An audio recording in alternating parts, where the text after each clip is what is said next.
जय भारत, वंदे मातरम। आज़ादी की अमृत गाथा के स्वर्णिम जयंती के शुभ अवसर पर मैं डॉक्टर मुन्नी कुमारी सकारात्मक सूचना केंद्र पटना बिहार से आप सभी का स्वागत करती हूं तथा आरजेएस परिवार तथा इनके राष्ट्रीय संयोजक मन्ना जी तथा प्रभारी ओम प्रकाश झुंझुनवाला जी के अदम्य साहस और इच्छा शक्ति तथा महान दूरदर्शी विचार, जिसके माध्यम से संपूर्ण भारत में सकारात्मकता का वातावरण बनाने की दिशा में जो लगातार प्रयत्नशील है, के प्रति आभार व्यक्त करती हूँ। साथ में इस मुहिम को आगे ले जाने में सक्रिय सहयोग की संकल्पना करती हूँ। जैसा कि आरजेएस परिवार हमेशा से ही महापुरुषों को, पूर्वजों को, स्वतंत्रता सेनानियों को सम्मानित करने का काम करता रहा है, वह अनवरत जारी है और हमेशा जारी रहेगा, क्योंकि यही इस सकारात्मक आंदोलन के मुहिम की आत्मा है।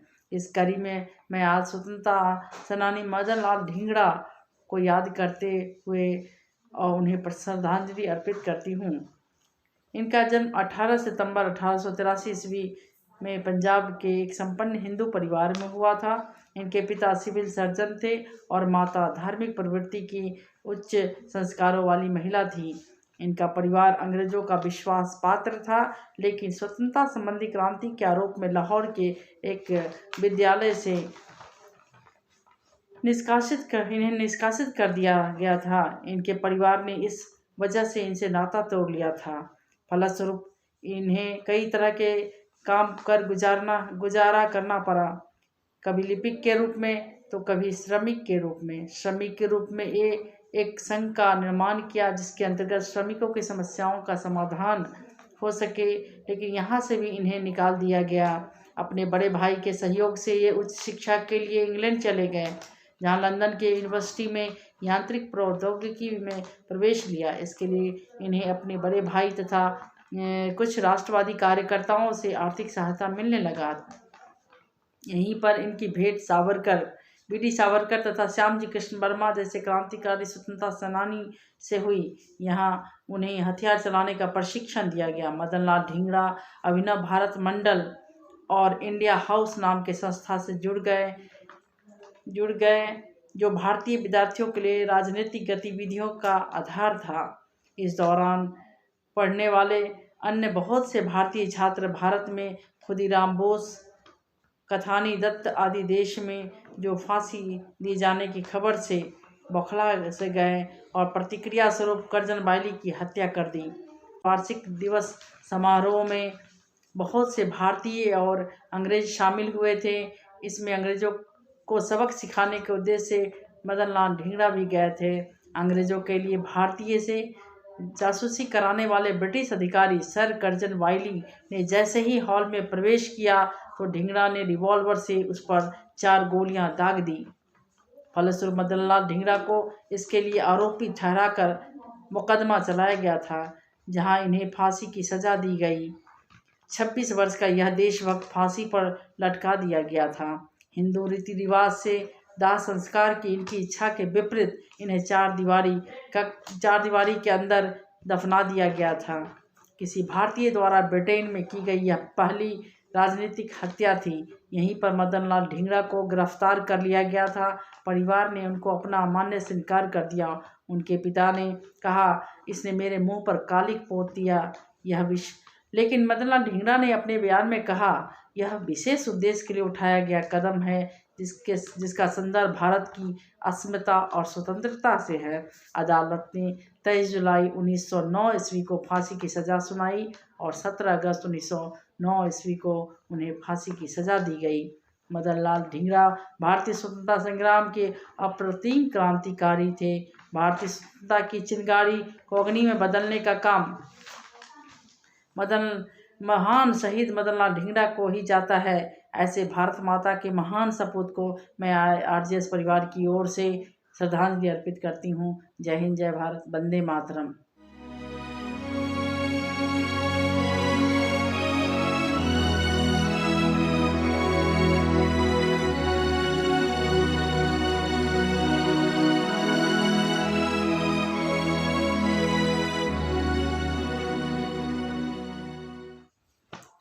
जय हिंद, जय भारत, वंदे मातरम।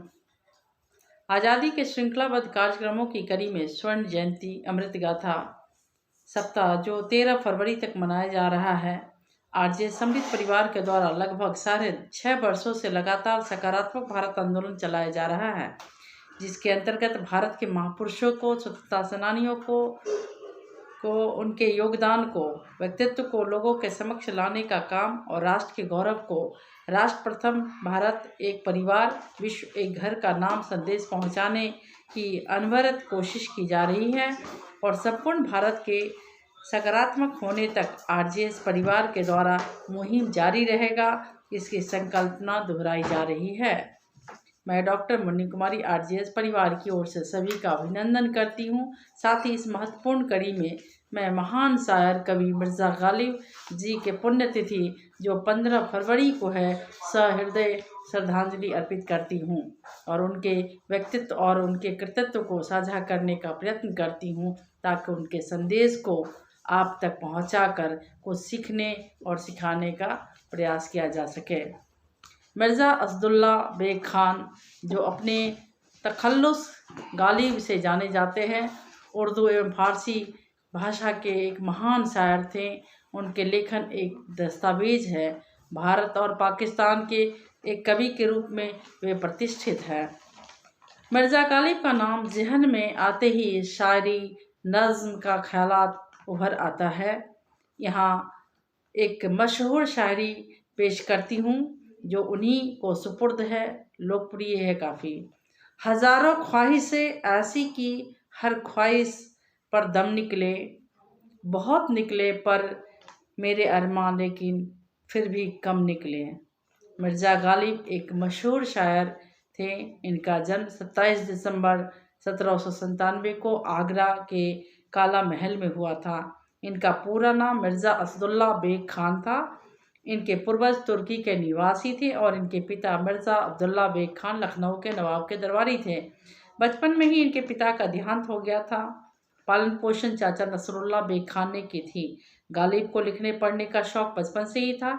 ये अपने समय में भी उतने प्रासंगिक थे जितने आज। ये शायरी उर्दू और फारसी में लिखा करते थे। सौभाग्य से जिस मोहल्ले में रहते थे वहाँ पर कई उर्दू और फारसी संस्थान थे। फलस्वरूप इनका व्यक्तित्व पर उनका प्रभाव पड़ा।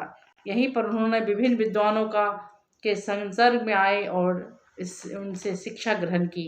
मिर्ज़ा गालिब साहब की शादी कम उम्र में ही उमराव बेगम से हो गई थी। इनके 7 बच्चे हुए, लेकिन दुर्भाग्यवश वे उनमें से कोई भी जिंदा नहीं रहा। भारत मुल्क के नवाब थे, इन्हीं के यहाँ ये दरबारी कवि बन गए और इस तरह से दरबार की शोभा तथा शिक्षा देने का काम करते थे। यही इनके आय का जरिया था। लेकिन बहादुर शाह के 1857 ईस्वी के भारत के स्वतंत्रता के लिए लड़ी गई लड़ाई में हार जाने की वजह से इन्हें म्यांमार में रंगून में ही अंतिम समय तक रहने के लिए ब्रिटिश सरकार ने मजबूर कर दिया था। इस तरह से इनका संरक्षण और आय का जरिया जो बहादुर शाह जफर के यहाँ रह कर के दरबारी कवि के रूप में मिलता था, उससे मरहूम हो गए। मिर्ज़ा गालिब आला दर्जे के फनकार थे, जिनकी लिखी गज़लें और शायरी सीधे दिल को छूती थी। ये अपने शायरी को मिर्ज़ा गालिब के नाम से ही लिखते थे। उर्दू भाषा के सार्वकालिक महान शायर का खिताब मिर्ज़ा गालिब को ही है। दिल ए नादा तुझे हुआ क्या है, आखिर इस दर्द की दवा क्या है। मिर्ज़ा गालिब की लोकप्रियता और प्रासंगिकता इतनी है कि दूरदर्शन फिल्मों के गीतों की शक्ल में जगह तथा विश्व के विभिन्न भाषाओं में अनुवादित किया जा चुका है। किसी भी प्रोग्राम या कार्यक्रम में गालिब याद नहीं किए जाते हों, ऐसा कम ही होता है, क्योंकि इन्होंने अपनी कविताओं में जीवन के दर्द, हास्य, प्रेम और खुशियों को समाहित किया था। उनकी नज़में जीवन को बयां करती हैं। उनकी शायरियाँ सीधी और सरल भाषा में होती थी, जो हर एक को समझ में आती थी और पसंद भी आती थी।